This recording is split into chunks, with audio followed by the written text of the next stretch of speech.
عشاق القرى المغربية السلام عليكم. مباراة هامة وقوية تجمع بين فريق نهضة بركان وأولمبيك أسفي في نهائي بطولة كأس العرش المغربي. هنتعرف على الموعد والتوقيت والقنوات الناقلة. وفي البداية لا تنسى الاشتراك في القناة والإعجاب بالفيديو ليصلك كل جديد.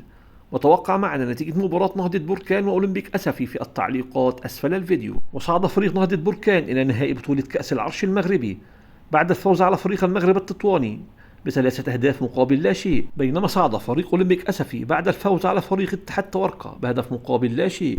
ويستضيف المركب الرياضي الفاس مباراة نهضة بركان وأولمبيك أسفي في نهائي بطولة كأس العرش المغربي.